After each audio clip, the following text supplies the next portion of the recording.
от аллергии. Я уже почти не вспоминаю про этот недуг, потому что уже почти нету рецидива. Она у меня проявлялась в виде сыпи и прямо сливались в виде крапивницы. Самое хочу сейчас сегодня отметить, это про плохие привычки. У меня была плохая привычка, так скажем, я его так называю. Это употребление кофе.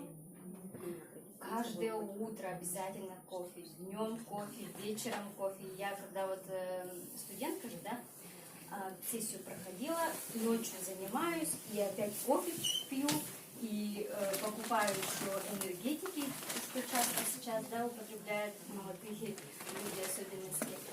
И за это вот за 24 часа я несколько чашек кофе принимаю, еще и энергетику.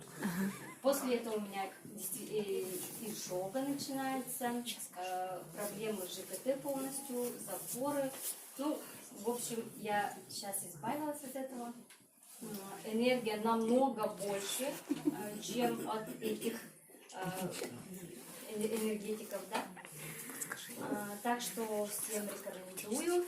И хочу еще отметить, так как у нас тема сегодня раковые заболевания, да, у меня дедушка по матери умер от рака желудка, и у мамы была операция по поводу молочной железы, удаляли ей. И получается, у меня есть предрасположенность, да?